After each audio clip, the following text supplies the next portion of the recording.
Hello everyone, I want to talk briefly about Chroma keying in Final Cut X, Chroma keying and Luma keying, and what they mean. So chrominance refers to color. So chroma key is when we go into Final Cut X and we say, Final Cut X, I'd like you to remove all of this certain color from a shot, basically make it transparent so I can see whatever happens to be underneath it, whatever the background is.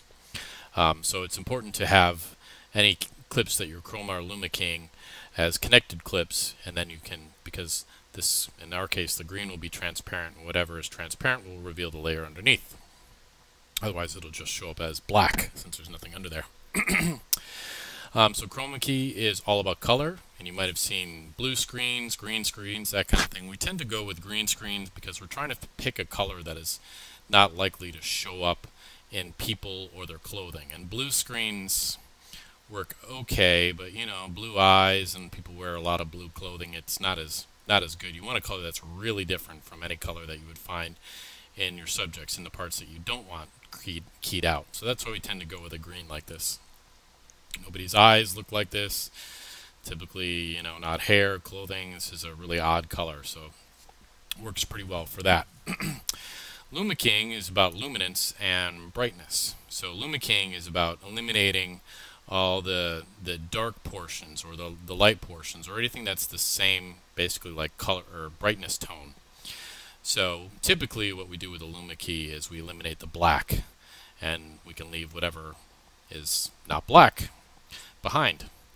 So two different ways of removing parts of a shot to reveal the background, and both are cool because we don't have to go in and like cut out each one. It'd be a nightmare to have to cut out all of this, and this is a still picture. If this was moving, it would be just impractical.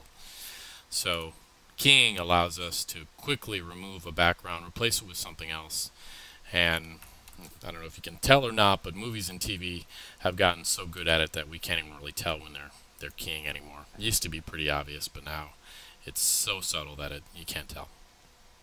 So how do we do it in Final Cut X? Well, first of all, we've got to go to the effects pane. So you got to click this thing here.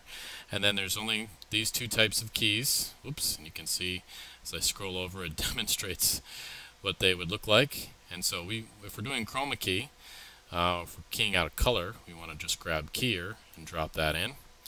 And you can see in this particular instance, the background is so consistently green that it's really easy to key this out. If you have a background where maybe you got some issues where it's a little darker or maybe you have shadows coming from people, it can be pretty tough. But if you got a good consistent colored background, chroma keying is much easier to do. And we can click on the disclosure triangle and see we have some options. We can click on sample color and we can actually choose, you know, a part of the screen that we want to be the chroma key if we're having a little trouble with it. And we can keep clicking that and select different areas and say, okay, I want everything that looks like this and everything that looks like this. And we can even indicate where the edges of the shot are to help it too. So we can line up that line like right there and say, you know, this is what I don't want and this is what I do want, that kind of thing. We have a whole bunch of different options for tweaking stuff, and so if you're having trouble with a chroma key, go ahead and play with some of these options and see. Try and you know, sometimes the edges can be a little rough. That's where chroma key quality is really going to show off. So you can play with all these settings till you get it how you like. But if you start with a really solid chroma key, it's going to be so much easier. In view here, we can see a couple options. We can see if we switch to matte, we can see what the chroma key is keying out. So anything that's black is gone and what's white is left. And then we can go and see the composite. And of course we can turn the whole thing off if we want to. And so that's chroma key. A lot of different methods for tweaking this and getting it just right. But again, if you start with a really good consistent color, chroma keying will be fairly simple. Luma keying, on the other hand, use the Luma keyer, drop it on, and I have kind of a weird thing going on here. We're going to make it look like the smoke is coming out of my mouth. So we're trying to get rid of that black can go up to the Luma keyer and we can control here how much range we want to key out. You see that? The more I drag this down, the more black it removes. Okay? So I'm basically saying I only want you to remove this very narrow range of black. And I can turn it all the way down and then it's only going to remove the blackest of the black parts, but our background isn't quite that consistent.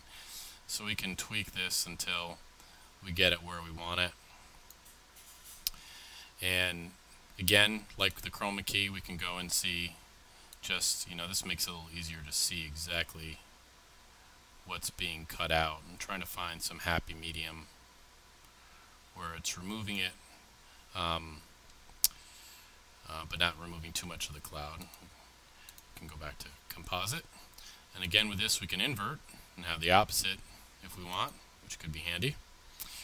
And so we've got a pretty good Luma key on that. And so if we actually want to move it, we can go to transform. We got the clip selected. And we can go activate transform here too. And look, isn't that hilarious? We can move that. We can grab the little rotation thing, tweak it. Isn't that hilarious? Let's take that a little bit more. Or I suppose it could be coming out of my ear, but the perspective would be a little weird on that. I'll deselect it so we get the... Oh, of course it's only perfect at that one spot. So there you go. Luma key, removing a consistent luminance, typically black, could be white as well. The more consistent that luminance, the better the key is going to be. And you can see there's some black in the cloud, so that gets pulled out as we remove some of the black. Chroma key, removing all the same color.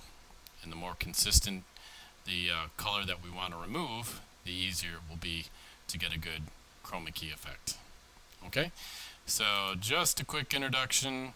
A lot more going on with this than we really have time to get into, and a lot of things that we also can keyframe to if we really wanted to. But that is a quick introduction to Luma and Chroma Key in Final Cut X.